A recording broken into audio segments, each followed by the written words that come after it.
आप देख रहे हैं रिपोर्टर पाकिस्तान और मैं हूं आमिर फयाज। अस्सलाम वालेकुम। लास्ट वीडियो में मैंने बात की थी कि दरियाए चनाब के ऊपर हिंदुस्तान बहुत बड़ा पुल बना रहा है, जिसको दुनिया का सबसे ऊंचा पुल भी कहा जाता है। लेकिन एक और बहुत ज़्यादा अहम बात थी जो मैंने आपके साथ शेयर करनी थी कि पाकिस्तान के दरियाओं के ऊपर जो हिंदुस्तान डैम बना रहा है, आज मैं उन 8 से 10 डैम के बारे में बताने जा रहा हूं कि जिस पे हक पाकिस्तान का है लेकिन उस पे शब खून मार रहा है इंडिया। मैं आज इस बारे में बात करना चाहता हूं। और CR पाटिल जो इंडिया के एक मिनिस्टर हैं, अभी जून में उन्होंने कहा है कि हम पाकिस्तान को एक एक बूंद के लिए तरसाएंगे। ये अप्रैल 2025 में जब कश्मीर में नरेंद्र मोदी ने खुद एक ड्रामा रचाया था, अपने लोगों को खुद ही कत्लेआम करके ये पाकिस्तान के जिम्मे लगाने की कोशिश की। इस बात को पाकिस्तान ने ये हमला किया और सिंध ताश मायदे को मुअत्तल करते हैं। और उसने ये कहा था नरेंद्र मोदी ने कि खून और पानी एक साथ नहीं बह सकते। तो उसे एक बहाना चाहिए था, क्योंकि वो एक मक्कार शख्स है। तो उसने पाकिस्तान के ख़िलाफ़ हमेशा से जहर उगला है, कोई ना कोई ऐसी साजिश ज़रूर करता रहता है। ये पाकिस्तान का हमेशा से अज़ली और अब्दी दुश्मन रहा है। सिंध ताश मायदा जो है, जिसको इंडस वाटर ट्रीटी भी कहा जाता है, या इंडस वाटर ट्रीटी के बारे में सब लोगों को पता ही है, जिसे सिंध ताश मायदा कहते हैं, जिसमें मशरकी दरिया रावी, सतलुज और ब्यास हिंदुस्तान इस्तेमाल करेगा, जबकि चनाब, जेहलम और सिंध दरिया का पानी पाकिस्तान इस्तेमाल करेगा। ये 1960 का एक मायदा है, जिसमें वर्ल्ड बैंक की सरबराही में पाकिस्तान और हिंदुस्तान के माबेन ये मायदा हुआ था, ताकि इन लोगों के दरमियान में डिस्प्यूट ना हो। इवन के पाकिस्तान और हिंदुस्तान के दरमियान में 2 बड़ी जंगें भी लड़ी गईं, उन जंगों के दरमियान भी ये मायदा बरकरार रहा, इस पर कोई आंच नहीं आई, ये कंटिन्यू रहा। लेकिन अभी नरेंद्र मोदी जैसे शातिर बंदे की सरपरस्ती में ये दोबारा से ये इशू शुरू हुआ कि उसने कहा कि हम पाकिस्तान का पानी बंद कर देंगे। हो सकता है कि अगर नरेंद्र मोदी ये स्टांस रखता है और पाकिस्तान की गवर्नमेंट ने और पाकिस्तान ने इसको सीरियस ना लिया, तो हो सकता है आने वाले चंद सालों में पाकिस्तान और आज़ाद कश्मीर बंजर हो जाएं, क्योंकि 80% जो ज़राअत है वो इन्हीं पानियों के ऊपर डिपेंड करती है पाकिस्तान की। और अगर ऐसा कर लिया हिंदुस्तान ने और पाकिस्तान ने इसको सीरियस ना लिया, पाकिस्तान ने कोई अगर इसके अगेंस्ट स्टेप नहीं लिया, इसको दोबारा से बहाल नहीं करवाया, तो एक ही साल के अंदर पाकिस्तान में सैलाब भी आएगा और पाकिस्तान में पानी की भी शदीद किल्लत होगी और हमें शदीद रुसवाई का सामना भी होगा।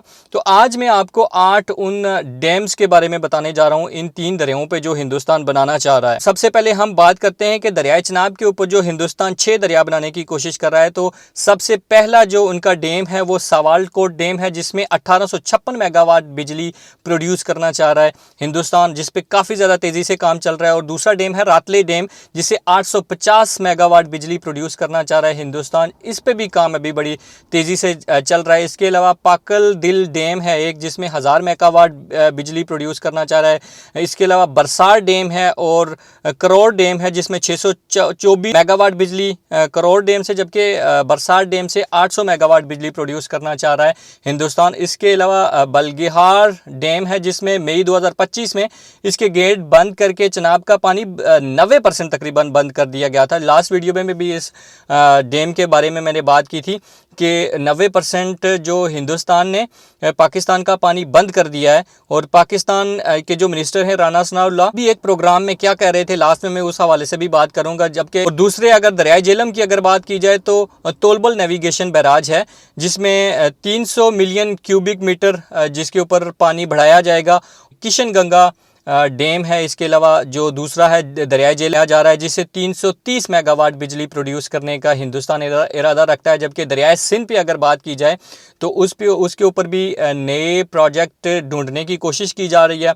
वहाँ पे पूरा रोड मैप तैयार किया जा रहा है कि दरियाए सिंध के ऊपर कौन कौन से प्रोजेक्ट बनाए जाएँ और उनसे कितनी मेगावाट बिजली प्रोड्यूस की जाए और कितने अरसे में इनको कंप्लीट किया जाए। हिंदुस्तान ये सारी बड़ी शातिर दिमागी के साथ ये चाल चलने की कोशिश कर रहा है। जबकि चनाब ब्यास अगर लिंक टनल की अगर बात की जाए तो मई 2026 में जो मंजूर हुआ था, जो कि जिससे 8.7 किलोमीटर जो टनल बनाई जा रही है, जिससे दरियाए चनाब का 1.9 मिलियन एकड़ फिट पानी ब्यास में मुंतकिल किया जा रहा है। चनाब के ऊपर भी हिंदुस्तान ऐसे ही कर रहा है कि दरियाए चनाब के पानी को एक टनल बना के ब्यास में उसको मुंतकिल कर दिया जाए।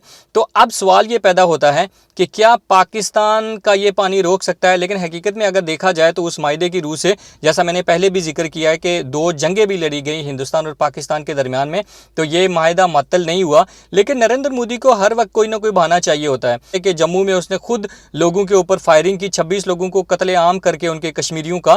تو وہاں پہ جو ہے نا پاکستان کے اوپر الزام اس نے دھر دیا ہے کہ یہ پاکستان نے کیا ہے. لیکن یہ بڑی افسوس کی بات ہے کہ کشمیر کے اس سائڈ یا اس سائڈ پہ بھی, یا ایک تیسرا حصہ بھی ہے جس کو اکسائی چین بھی کہتے ہیں, کہ جب بھی دیکھا گیا ہے تو بیٹل فیلڈ ہمیشہ سے کشمیر ہی رہی ہے ان دونوں تینوں ملکوں کے درمیان میں, چین, پاکستان, انڈیا میں. تو یہ بڑی افسوسناک بات ہے. اب آپ لوگ اس بارے میں کیا کہتے ہیں؟ آپ لوگ اپنے کومنٹ سیکشن میں اپنا کومنٹ ضرور دیجیے گا, اور تمام لوگوں تک یہ آگاہی ضرور پہنچنی چاہیے. اور اس سارے مدعے کو دیکھتے ہوئے ابھی کچھ مہینے پہلے پاکستان اور ہندوستان کے درمیان میں ایک جھڑپ بھی ہوئی ہے بڑی زبردست, جس میں پاکستان نے ہندوستان کے 5 سے 7 طیارے مار گرائے تھے. ہندوستان نے اس کو کہا تھا کہ جی یہ ہم آپریشن سندور کا نام انہوں نے دیا تھا, لیکن وہ سندور ان کی مانگ میں بھر دیا گیا ہے پاکستانی آرمی کی جانب سے.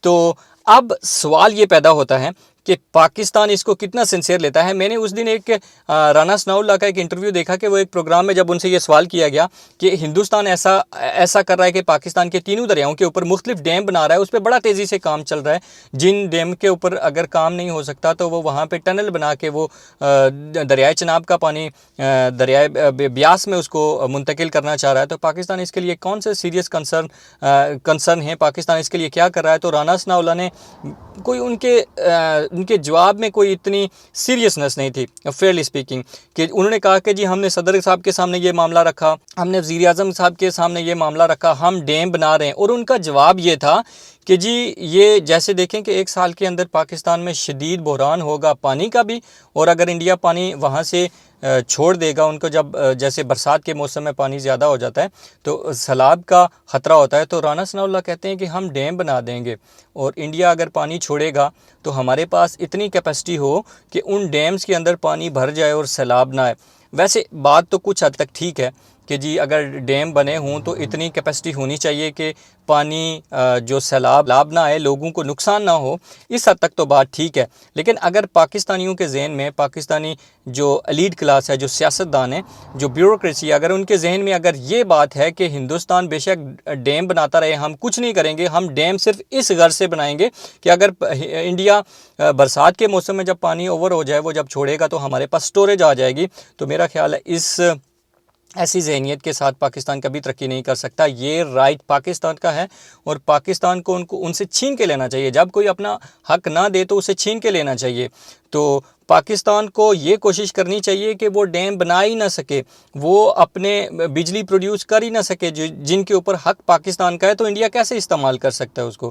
تو پاکستان کو وہاں پہ سٹانس لینا چاہیے, نہ کہ لیت و لال سے یہ کام لیا جائے کہ جی اگر ہندوستان اگر پانی چھوڑ دے گا تو ہم سٹوریج ہوگی ہمارے پاس تو ہم اس کو کارآمد بنا لیں گے. ایسا ہرگز مت سوچئے. یہی سوچئے کہ ہم نے اس معاہدے کو دوبارہ سے بحال کرنا ہے, ہندوستان ان کے اوپر ڈیم بنا ہی نہ سکے. پہلی تو بات یہ تھی کہ جب جنگ لگ چکی تھی انڈیا اور پاکستان کے درمیان میں, اس سے پہلے انہوں نے کام شروع کر دیا تھا, تو بہتر تھا جن دریاؤں کے اوپر اس نے کام شروع کر دیا تو وہاں پہ بھی میزائل 1-2 مار لیتے, کوئی فرق نہیں پڑتا تھا. تو تاکہ سب کچھ نیست و نابود تو ہو جاتا, ایٹ لیسٹ ان کو پتہ چل جاتا کہ پاکستان اگر ہم یہ معاہدہ اس کو ڈسکنٹینیو کریں گے تو پاکستان کے اندر اتنی ایبیلٹی ہے, اتنی پاور ہے, اتنی طاقت ہے کہ وہ اس کو اپنے زور بازو پہ بھی لے سکتا ہے. تو یہ کافی زیادہ لمبی ہو گئی ہے ویڈیو. تو بہرحال یہ آپ لوگوں کو پتہ ہونا چاہیے کہ یہ 7-8 کون سے جو ڈیم ہیں جو پاکستانی دریاؤں کے اوپر بنانے کی کوشش کر رہا ہے. اور میں نے اکسائی چین کا بھی ذکر کیا ہے, کشمیر کا ایک تیسرا حصہ جس کا کوئی اتنا ذکر نہیں کرتا. تو میں اگلی ایک ویڈیو میں جو اکسائی چین ہے جو چین کے پاس ہے, میں اس کے اوپر بھی ایک ویڈیو بناؤں گا.